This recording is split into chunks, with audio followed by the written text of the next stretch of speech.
Christopher Hitchens and Richard Dawkins, well, Christopher Hitchens has passed away now, but when he was alive, and Dawkins, who still is alive, none of them have ever gone around the world kicking down church doors and running in and saying there is no God and here's why, and forcing themselves into a religious context and trying to deconvert people. That would be obscene. That would be as obscene, in my view, as what some religious people do in the world today, which is visit hospitals and go around and try and evangelize and convert people who are sick and dying. I think that is an utterly despicable and disgusting practice.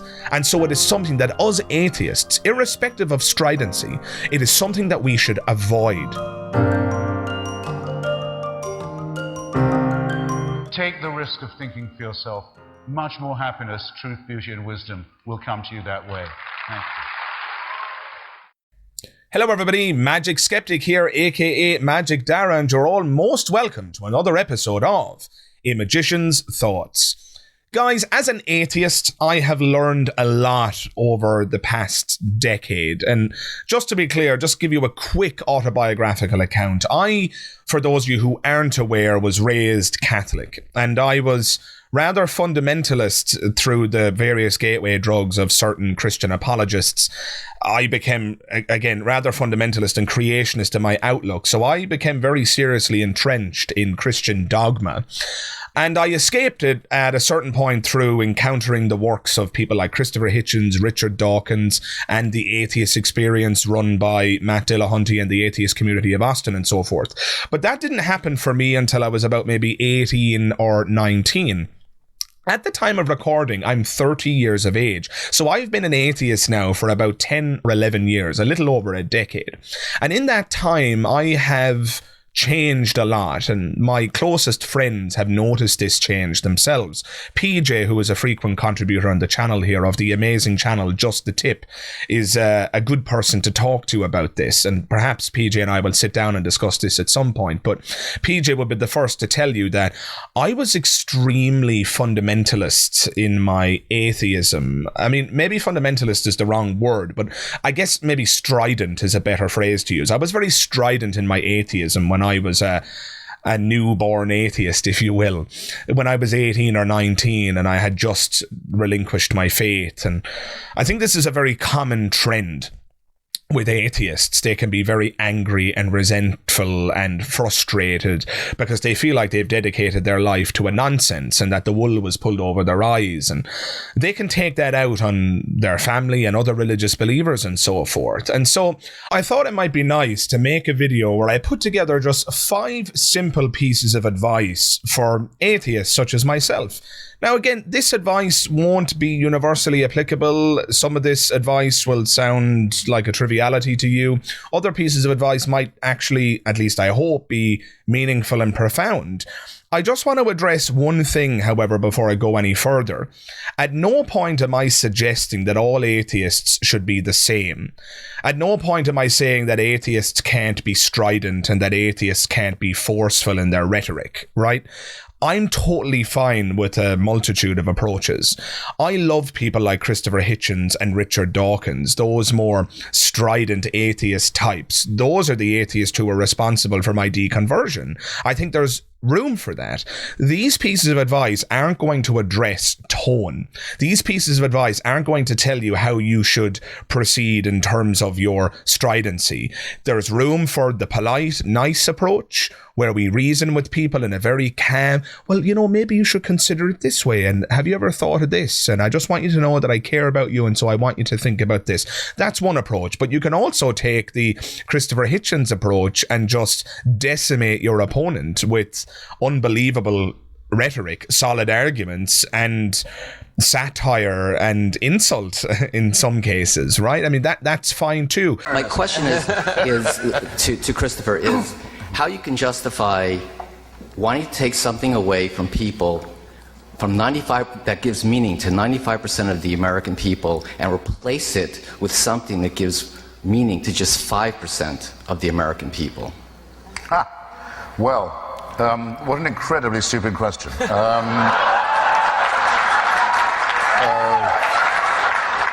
Both approaches are welcome. Again, this video is not about how to approach arguments. These are just pieces of life advice that an atheist can live by, or at least I think that it would be good for an atheist to live by. And that's going to just give you more peace of mind, in my view. And so, look, I'll just dive into the advice, and you guys can tell me if you agree or not. And if you disagree, or if you think that my 5 key pieces of advice need to be revised or amended, you can jump into the comments below and let me know. So without further ado, my first piece of advice, number 1, is don't debate the meanings of words. What do I mean by that? How funny, right? Guys, I have spent an enormous amount of time in my life debating with religious people and friends and family about the existence of God and various supernatural claims about ghosts, ghouls, goblins, reincarnation, all the rest of it, right? And very frequently, what happens is people get stuck in a discussion about the meaning of words. I'll give you one example. I had a debate with a friend of mine one time about whether or not God exists. And we got to a point in the discussion where we realized that we were actually talking about 2 different definitions of God. I was discussing the rather literalist definition of God, the idea that there is an actual agent or being who created the world and who can answer prayers and those kinds of things. Whereas this friend of mine was actually relaying a definition of God that was metaphorical in nature. A metaphorical God is a God that doesn't literally exist, but does in fact have literal consequences in your life. So the kind of idea where somebody just puts something above themselves. So your metaphorical God might be love. Your metaphorical God might be a particular moral precept. Just something that you elevate above yourself and that you put your faith in, or that you put your trust in. Your metaphorical God could be a belief system. It could be a person. It could be whatever, right? After discussing the existence of God for hours, we got to this point and we ended up having a debate about how the word should be defined. And I've realized in time that these debates are actually quite irrelevant, because really and truly what this friend and I were debating was the existence of God. And if he's talking about a God that is not the God I'm referring to, then perhaps there actually isn't a disagreement between us. And where we got to in the end was, when we use my definition of God, i.e. an agent that exists literally and can answer prayers and so forth, my friend realized that they're actually agnostic on that proposition. They're not sure if there is one, they're not sure if there isn't one. And so really and truly, I didn't have any argument with that person. Now, we might have an argument about why they're unsure, and that's fine. But suffice to say, they weren't necessarily disagreeing with my belief that a literal God doesn't exist, because they were articulating a conception of God that was the furthest thing from a literal agent or being. And so I think it's useless for us there to debate the meaning of the word. Well, I think the word should mean this, and I think the word should mean that. Guys, words don't have meanings, they have usages. All that really matters there in that discussion is that we know what we mean by the words. And so when my friend says that they believe in God, from that point onwards, my atheist alarm bells don't start ringing, because I know that they're not talking about a literal agent or Christian-like being that exists and answers prayers and sent their only begotten son to the earth and so forth. What a waste of time it would be to debate what word we should be using. So long as I understand that when he says God, he means something else than what I mean, I can still understand what he's saying. Now you might say, but Magic Skeptic, words do have meanings. No, they don't, guys. Words are just noises that human beings make. They're just auditory grunts that are associated with a particular context.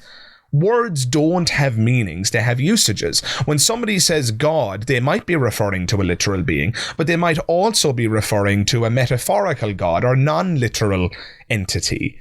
And that's fine. They can use the word that way. Right? There are words that have multiple usages. And if you find a word, say, I don't know, book, the word book has a very specific meaning. It has one meaning and that's the end of it.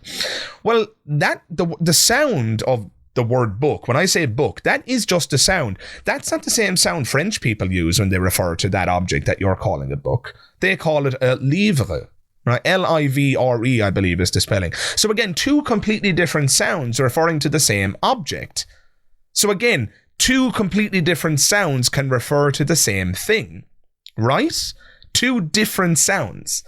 And by the way, there would be, differences in terms of what we would label something depending on what it looked like. Some people might want to call something a book. Some people might want to call it a pamphlet. Some people might want to call something a journal. Some people might want to call something else, right? I mean, there's all sorts of different ways to refer to things. Now, just by way of analogy, let's imagine you had an object that one person wants to call a book and another person wants to call a journal.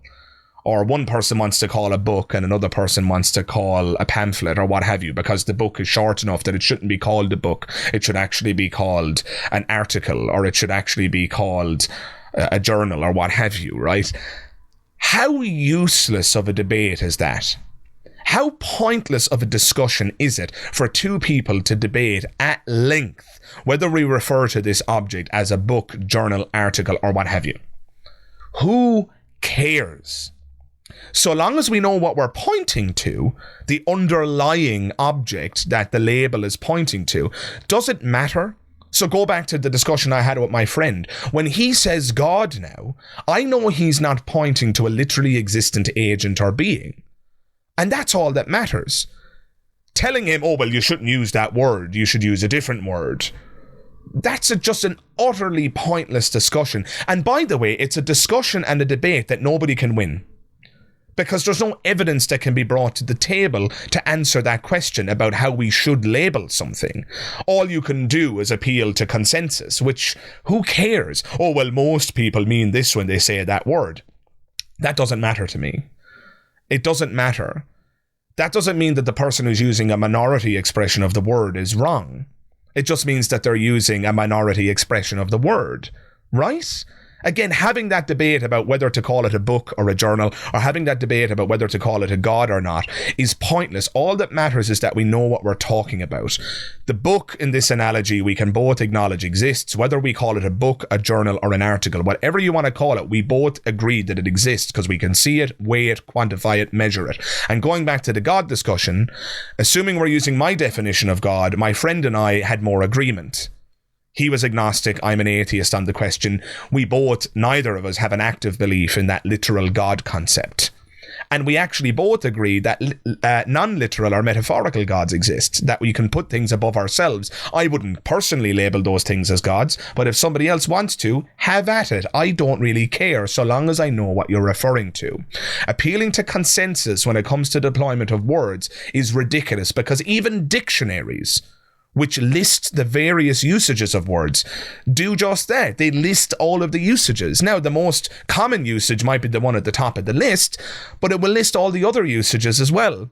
Look up a word in the dictionary and you will see lists of usages for various words. Words, guys, are not like mathematics. And this is a really useful analogy. You will not find a maths book that disagrees with the following statement. 2 + 2 = 4. You will not find a maths book that disagrees on that question, because mathematics is objective. Words are not objective. They are contextual. It depends on the usage. They don't have objective meanings. They have contextual deployed usages, which is why, and I defy you, dear listener, to go and fact check me on this, you will find dictionaries, look up the same word in two different dictionaries, and you will find, in many cases, they might align, but you will find instances of disagreement where one dictionary from one publisher says this word means this, and another dictionary from another publisher says that this word means that. And the other usages will be listed in a list below, right? So dictionaries are not mathematical manuals about how words ought to be deployed. They're not prescriptive, they're simply descriptive. Dictionaries don't tell us how we should use words, they simply list all of the usages that are on record. And please notice that dictionaries are updated because new words and new usages emerge all the time. A good example is the word gay. Gay in the past used to just mean happy. But the most common usage in today's world is to refer to a homosexual person. Now, does the other usage still count, even though it's a minority usage? Yes. How useless would it be for two people to have a debate about the meaning of the word gay? Well, I think it should mean homosexual. Oh, well, I think it should just mean happy. We should stick with the traditional usage. Why should consensus win out over tradition there? It's a totally fair question.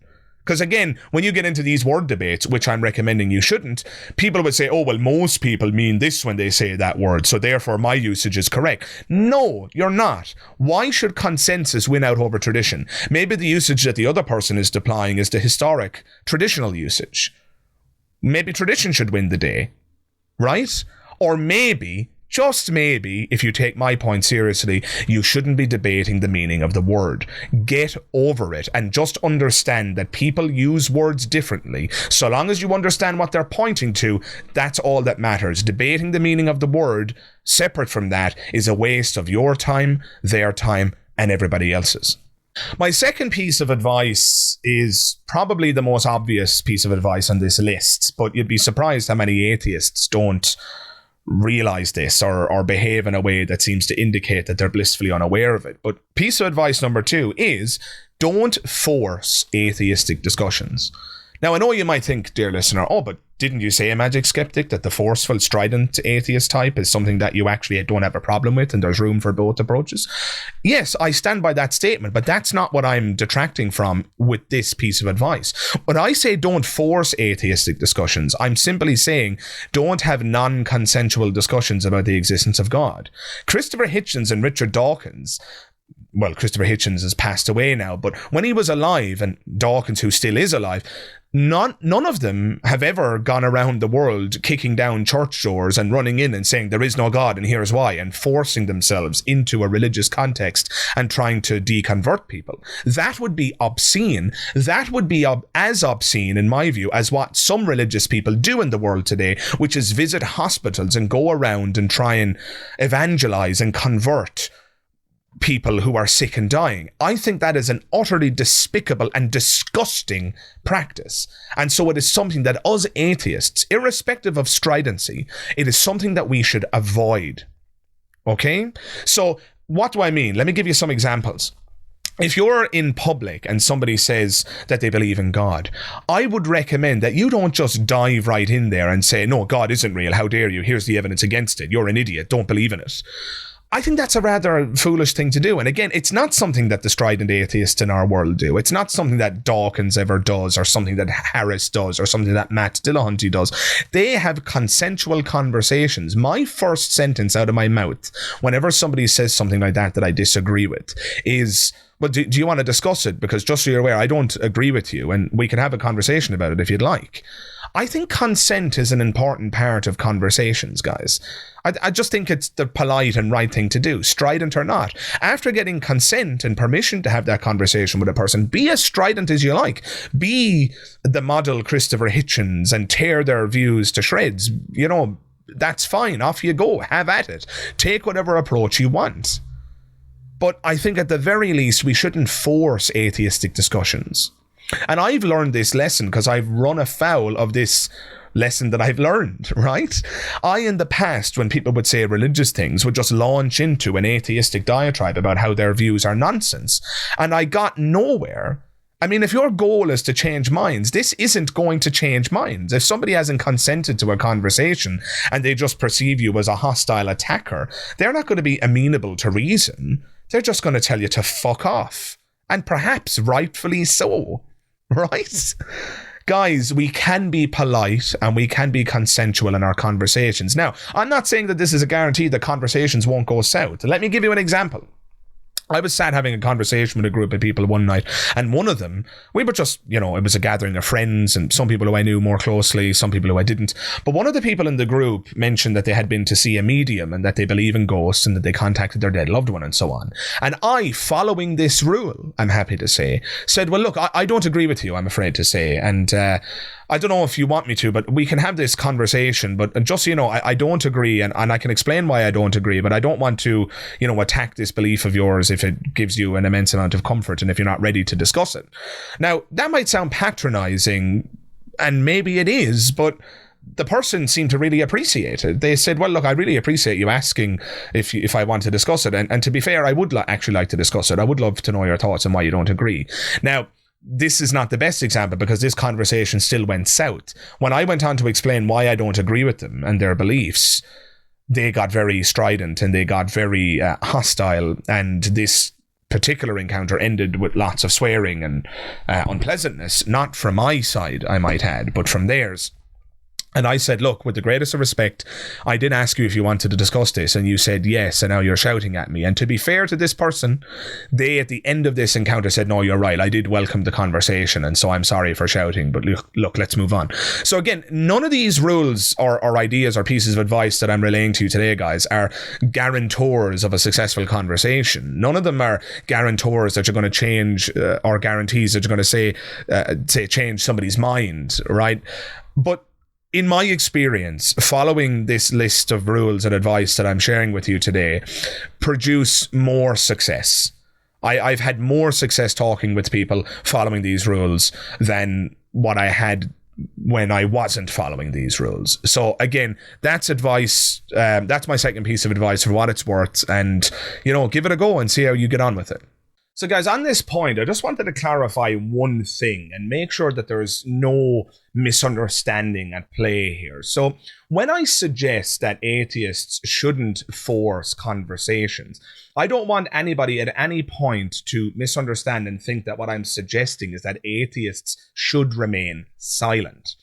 When I say don't force conversations, what I mean is don't force a debate on somebody. At no point am I saying that atheists have to take an oath of silence and that they can't ever express an atheistic sentiment in public. The furthest thing from that is what I'm suggesting. In fact, I'm of the view that we need to normalize atheism and get to a point in the world where, irrespective of geographical location, atheists can express their point of view without either being judged, harassed, assaulted, and or killed. I'm sure you're aware that there are places in the world where to identify oneself as an atheist is to take one's life into your own hands, right? I mean, it's an incredibly dangerous thing to be an atheist, depending on where you live. And so I just want to make it absolutely and abundantly clear, when you're in those situations, when a religious person says that, I don't know, for example, they prayed and their grandfather got better, I'm not suggesting that you have to remain silent there. It's totally acceptable and fine and permissible, as far as I'm concerned, for an atheist in that moment to say, oh, well, sorry, I don't agree with you. I don't believe what you believe. I don't think prayer is what helped your grandfather get better. I think there's a scientific explanation for that or what have you. That's fine. I'm not suggesting that you can't do that. I hope nobody, after watching this video, comes to the erroneous conclusion that Magic Skeptic is recommending that atheists around the world take an oath of silence. Absolutely not. What I'm talking about when I say don't force atheistic conversations is what happens from that point. If that person at that point says, oh, well, screw you, I don't want to talk about this, and then you proceed by saying, well, here's a list of 10 reasons why prayer is bullshit. Haven't you heard of the Templeton Foundation study where they found that there was no correlation between prayer and people getting better, yada, yada, yada? If that's what you do in that moment, you're a moron. And you're not a good representative of the atheist community. All I'm suggesting when I say don't force atheistic conversations is essentially don't be like evangelical religious people who go around hospitals and tell people on their deathbed there is a God and you can change your mind in these final moments so that you can get into heaven. That is disgusting, it is pathetic, and it is arguably predatory. Imagine how obscene it would be for atheists to go around and force their atheism in an evangelical fashion upon people in hospitals, going into religious hospitals and saying to religious people in their final moments, hey, just so you know, there is no God, and if you want to die knowing the truth, here's the truth, right? That would be disgusting.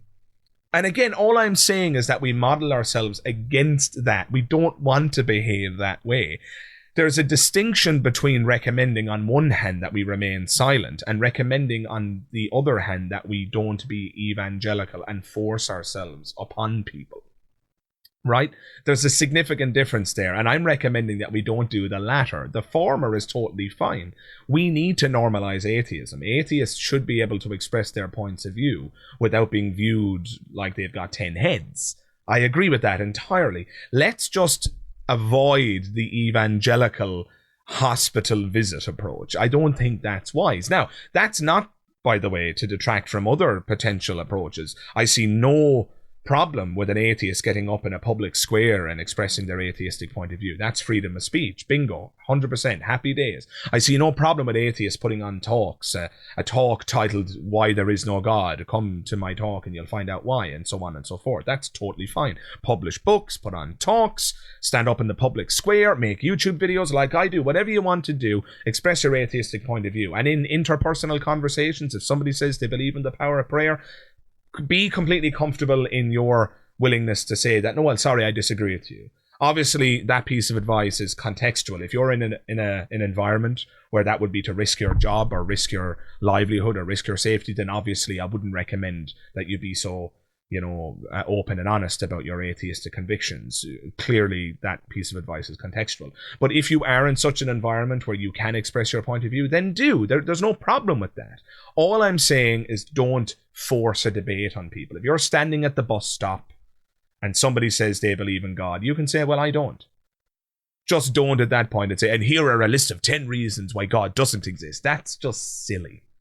That is just silly. So I hope, guys, you have interpreted this piece of advice in the spirit that it was intended. I don't want anybody watching this video coming to the conclusion that Magic Skeptic believes that atheists should be silent. Far from it. We need to normalize atheism. We need to get to a point in society where atheists can speak without being harassed, discriminated against, ostracized, assaulted, and or killed. And the sooner we get there, the better. And that will happen, I think, if we are more willing to follow the rules that I'm presenting. I think running around the world and kicking down church doors and screaming about how God doesn't exist isn't going to help the atheist cause. It's certainly not going to help normalize atheism. That will just convince the world that we are radical and unkempt, intellectually speaking. So yeah, that is what I mean by don't force atheistic conversations. I hope you understand that. Let's move on. My third piece of advice is probably aimed more so at newborn atheists, people who have just recently relinquished their faith and are in that kind of angry phase, which appears to be a stereotype of sorts, but yet it's a stereotype that is rooted in the truth to some extent, at least in my anecdotal experience. And I think Twitter and YouTube and all of those social media platforms demonstrate this with clarity. And the piece of advice is this: check your anger and resentment at the door. What do I mean by that? Guys, I went through this phase, and like I said, I think Twitter and YouTube and my anecdotal experience demonstrate that many other atheists go through this as well. And I think some atheists, in fact, never escape it. They remain angry and resentful at the fact that they believed something for which there's no evidence for far too long. They're angry about the fact that they've dedicated their life to something that is not true, or that they sincerely held this belief only for it to be revealed that it was a nonsense. In other words, there's a feeling that the carpet was pulled from beneath your feet. It's a totally fair anger. I'm not disagreeing with the anger, by the way. If you're angry as an atheist when you first deconvert, I get it. There's a lot to be angry about. A society that indoctrinated you, a society that brought you up to believe in fairy tales that you've come to realize are just that, fairy tales. There's a lot to be frustrated about. I get it. Nobody's telling you not to be angry. My specific piece of advice is to check your anger at the door. The next religious person you speak to, it's not their fault that your parents and your church and your school and your society raised you in a religious fashion. It's not the religious person's fault. The next person you debate or converse with, they're not responsible. They're, in fact, a victim of the very same thing that you're angry about. And so what I would encourage is a reorienting of your psychology when you deal with religious people. Just remember that they are stuck in the same intellectual prison that you were in before you deconverted. That's very important, guys. And this is something that has completely transformed the way I deal with people who believe supernatural nonsense, right? I realize, hang on a minute, this person has probably, and this is true of a lot of people who live in echo chambers in their church community or in their online social bubble or what have you, a lot of people don't ever encounter the arguments against their own positions, particularly in the world today, where social media is designed to feed your own opinion back at you in an echo chamber, in a kind of reinforcement loop. So if you take your average Christian, Muslim, or what have you, living in a Christian or Muslim community, going to mosque or church every day, who live at home with a Christian or Muslim family, they have Christian and Muslim friends or what have you, they go online onto Facebook or Instagram or TikTok or whatever their favorite social media platform is, and they have that same Christian, Buddhist, or generally speaking religious ethic reflected back at them, because that's what the algorithm does. You're more likely to click on things you agree with, etc., etc. That person is living in a social and intellectual, or you might say non-intellectual bubble. When you bump into this person, you have to acknowledge that you are now about to pop that bubble. And if you're angry and resentful with this person who was equally a victim, like you were before you deconverted, if you're going to go into that scenario angry and resentful, you're not going to change that person's mind. Your anger and resentment is going to be viewed for what it is: irrational. They're going to view you as the stereotype that their pastor has probably convinced them of, which is that atheists aren't really reasonable at all. They're not smart. They're not scientific. They're people who are just angry with God. I've done a whole bunch of debates with a lot of these leading atheists. I've gotten to know most of them personally. You begin to realize that some of them, it's true, have this kind of disbelief or aggressive unbelief, but a lot of the rest, and I would say the majority, aren't really unbelievers at all. I would actually call them wounded theists. And what I mean by that is that it's not that they don't believe in God, they hate God. They actually have a beef with God. And their atheism, if you will, is a form of intellectual and spiritual revenge. And so, ironically, by going into a scenario or a debate with that anger and resentment, if you refuse to check it at the door, all you're going to do is copper fasten the beliefs of this religious adherent who has been told, again, by their pastor, and this is a very, very common thing that religious people are told, and something that religious apologists talk about all the time, that atheists are simply people who are angry with God. They believe in God, but they have turned their face from him, just like Lucifer did, because they're angry with God. They're upset. And so we're viewed as essentially children who are throwing our toys out of our pram, basically, out of our stroller, right? And so, guys, you do not want to come across in that stereotypical manner. If you do that, you will not win any minds to the atheist cause. You will not deconvert anybody. All you will do is make yourself look like an angry, resentful, irrational moron. Let's move on. My fourth piece of advice is probably the most difficult piece of advice for me to offer on the channel. And even those of you who've been watching recently will see that I have transitioned on this particular topic. But the fourth piece of advice is this: be willing to accept that religion has some positives. Ooh, it hurts me to say it out loud. But guys, we have to be reasonable and reflexive and responsible in our atheistic rhetoric. We have to be. You can still be strident. You can still be rather Dawkinsian in your approach and point out how silly these beliefs are and how evidentially bankrupt they are and how dangerous they are, and, you know, children being taught about hellfire is child abuse. You can go down that road and still follow this piece of advice. All I'm saying, and even Richard Dawkins accepts this, that there are positives, some positives at least, to be acknowledged within various religious communities. Let me give you some examples. I made a video just recently that some of you may have checked out already about how Christianity's approach to death and their death rituals are actually quite pleasant. And I said that I actually have quite a soft spot for Christian death rituals. I really like how Christians deal with death and having the wake at the house and, you know, following the coffin to the graveyard and having the priest say some special words and a ceremony, and then the coffin is lowered into the ground. And I really like how Christians approach their death rituals. I think it's beautiful, I dare say. Now, that doesn't mean that Christianity is true. At no point am I conceding on the existential front. I'm not saying that there's any truth literal truth to Christianity. I'm not saying that its claims are true. I'm not saying that there is a God or that Jesus really died on the cross for our sins. I'm not saying any of that stuff. I'm just saying that there are potential social positives. Now, we can have a debate about whether or not those social positives are outweighed by the negatives, because there's lots of social negatives in terms of how religion can be divisive. And again, you can still be strident and fiery in your outlining of those flaws. How religion divides us, how religion can cause wars, how religion can cause psychological trauma and fear of hell and all those terrible things.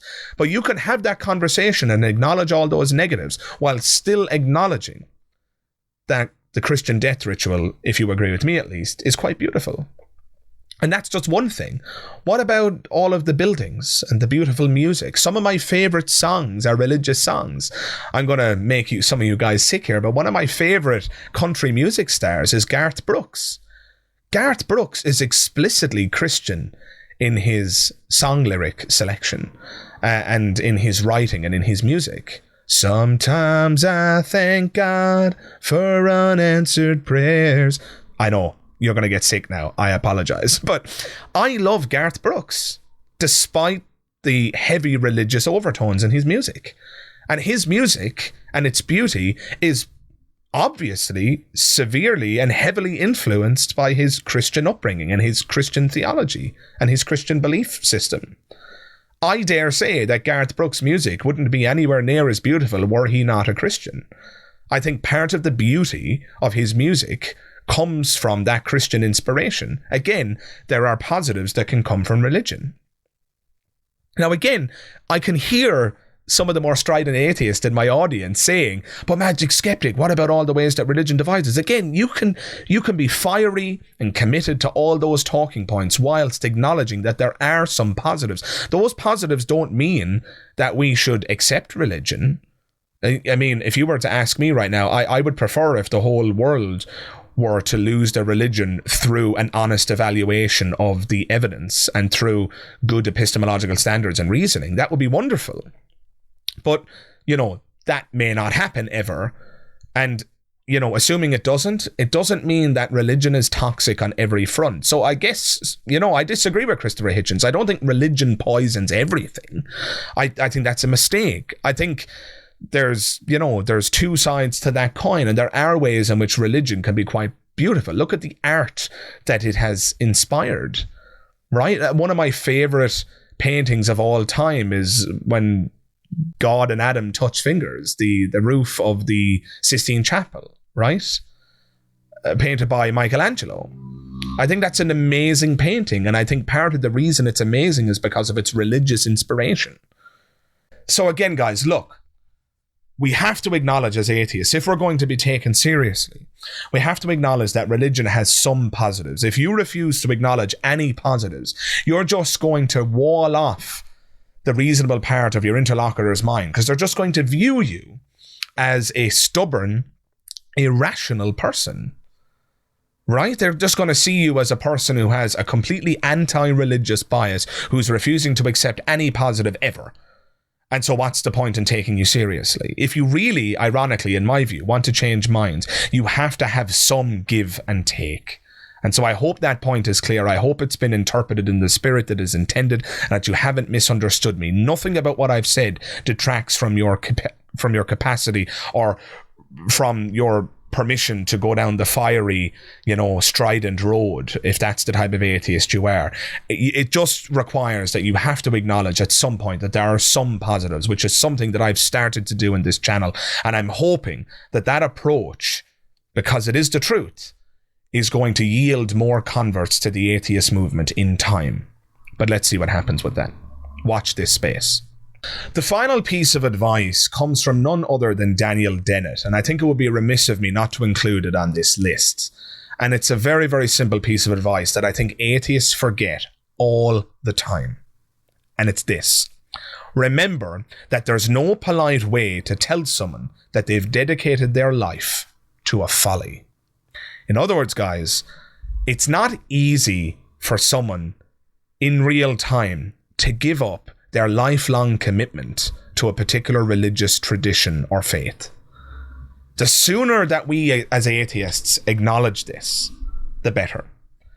Atheists sometimes in debates with religious people speak to them as though that religious person can and should concede their lifelong commitment to their faith in real time. So after going through an argument against God's existence, which might actually be completely airtight and a solid defeater for the Christian's case in a particular argument, or the Muslim's case, or whoever they are, it's almost as if the atheist expects the Christian at the end of that exchange to say, well, you know what, I've just realized that I'm wrong. There is no God. Thanks very much for enlightening me. That is not how human beings operate. And I think if you reflect, dear listener, on your own life and how and when you've changed your mind, the examples where you conceded rather quickly tend not to be things that you have committed your life to. Now, maybe there are exceptions, but those people would be defined by their exceptionalism. They would be defined by the fact of how rare such an instance is. We have to remember that when we debate religious people, that when we debate people who have these lifelong commitments to the teachings of Jesus or to the Prophet Muhammad or what have you, that they are committed not only rationally and intellectually, but emotionally. And it takes time for such views to change. So in my debates now, when I have conversations with people, I will highlight where I think they're mistaken. I will make clear that, look, I don't expect you to change your mind here right now. I just want to give you some food for thought, and perhaps we'll discuss it again in the future, and maybe you'll change your mind. But talking to somebody in a manner that expects them to change their mind on the spot is just, I think, absolutely ridiculous. I myself lost my faith over a period of months and weeks. I went on a holiday with my ex-girlfriend and I read The God Delusion, and that was a very strong impetus, but I didn't lose my faith there and then. I sometimes joke that by the time I landed and had read The God Delusion, I'd lost my faith, but that is just a joke, right? That would be a disingenuous framing, but it definitely struck a chord that I began thinking about, right? I had further encounters with Christopher Hitchens' work, and as I said, the Atheist Community of Austin and Matt Dillahunty and company. And over time, I gradually and slowly but surely lost my faith. I began to realize there's actually no good reason to believe this anymore, and so I have to abandon my faith. Or rather, my faith abandoned me. I didn't choose not to believe anymore. I'm not convinced it was a choice. My brain was pushed deterministically. I was bullied into relinquishing my faith by the facts and the evidence. And so, guys, we have to accept and attribute a principle of charity to our religious opponents when we debate them and discuss things, family members or people on the street, whoever you're talking with about religion and God and the existence of the divine and all the rest of it. We have to accept that, as Daniel Dennett put it, that there's no polite way to tell someone that they've dedicated their life to a folly, right? But there's a further piece of wisdom there. It is the acknowledgement that people are going to get upset, no matter how polite we are. As he's quite literally saying, there's no polite way to tell someone that they've dedicated their life to a folly, which is why I said in Rule 2 to not force atheistic discussions, and why I said in Rule 3, or piece of advice 3, to check your anger and resentment at the door, right? Those pieces of advice are incredibly important when you take into consideration number 5 here. Again, there isn't a polite way to do this, because at the end of the day, no matter how polite and decent and loving and understanding you are, to one extent or another, telling a person that they have dedicated their life to a fairy tale. You're pulling the carpet from beneath their feet. This must be acknowledged. And so if we're going to be doing that, we have to accept and understand that we're doing that. And we have to accept and understand that people aren't going to change their minds instantaneously. We also have to accept that anger is a possible response from our interlocutor. I think it's really unfair when atheists crap all over religious people's points of view, and then the religious person gets angry and the atheist uses that as further evidence of their irrationality. Just remember, rule number 3 was for you, the atheist, to check your anger at the door, because we can be quite angry when we lose our faith. If we can be angry when we lose our faith, you have to, be understanding and accept that religious people might get angry when you're trying to do the same to them. They're going to become defensive. This isn't just their taste in music. This isn't just their favorite football team. We're talking about a belief system that gives them comfort, a belief system which might have at the epicenter of it a sincerely held belief that they're going to see their dead loved ones again. You're not just critiquing someone's taste in music here. You are critiquing their entire view of reality and the comfort that they've built on top of that. We have to accept that there's no polite way to do this.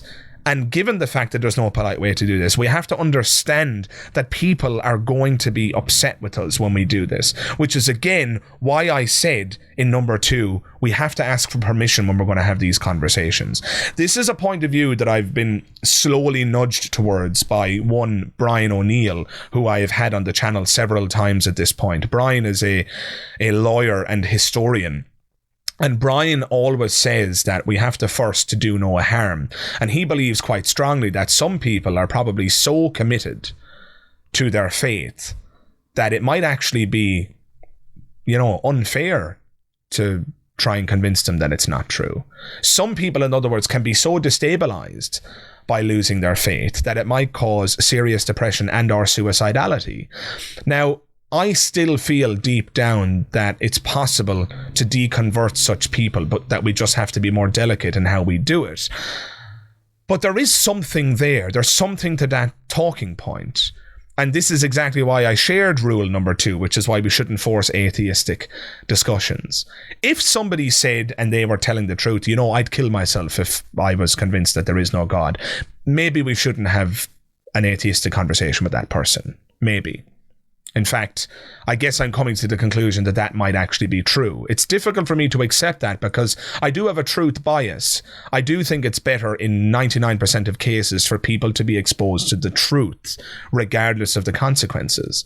But if I'm being truly honest, if somebody really said, and we had good reason to believe them, that they'd kill themselves if they were to be convinced that there isn't a God, then maybe we shouldn't deconvert that person. Maybe we shouldn't. Although, if the religious life they're living is one where they immiserate other people because of their religious beliefs, maybe it still might be wise to convince them of the erroneous nature of their beliefs. But all I'm saying is that there's an interesting discussion and conversation to be had there. But whatever your view, I think Daniel Dennett was absolutely right when he said that there's no polite way to do this. And so I think we have to accept and understand. I think it's incredibly unreasonable to go into an atheistic conversation with a religious adherent and expect them to remain perfectly calm all the way through. Now, I'm not saying that if they're rude, we should give them a free pass. I'm not saying if they stand up and punch you, we should give them a free pass. Clearly, there's a line here. But we have to accept and understand as atheists that religious people who are being questioned about their deeply held convictions and comforts, some of them, some sample size, are going to become hostile to one extent or another. And again, it's because there is, in fact, as Daniel Dennett put it, there is, in fact, no polite way to tell someone that they've dedicated their life to a folly. So guys, those are my 5 tips. Some of those rules will apply to you, some of them won't. Some of those tips you'll find useful, some of them won't. I'm just sharing with you pieces of advice that I have found useful in my life. And, nobody shared these pieces of advice with me per se. I have learned them through running afoul of not following these pieces of advice. Maybe these pieces of advice won't work for you, but in my experience in my life, following these 5 rules or pieces of advice, they have yielded better and more productive conversations. And I think I've gotten further by following them than what I would have had without them. So give them a go. Maybe you're already following all these 5 rules intuitively, or perhaps you want to try following one from this point onwards. If you find these pieces of advice useful, or alternatively, if you think they're nonsense and you think I've gotten something wrong, or that this list of advice needs to be changed or abandoned altogether, do jump into the comments below and let me know your thoughts. I would love to get some constructive feedback, whether it is to crap all over these rules or whether it is to champion them and say that you agree with me. Whatever your view, I'd love to hear it and have that dialogue. Other than that, guys, if this is your first visit to the channel, do consider hitting that subscribe button so that you can get more content like this each and every week. And if you are subscribing, don't forget to check the bell notification icon. That way you'll be able to stay up to date with all things on the channel, and you'll even be notified as and when my latest videos go live. So guys, thank you very much for watching this video, and I hope to see you in the next one. All the best. Bye bye.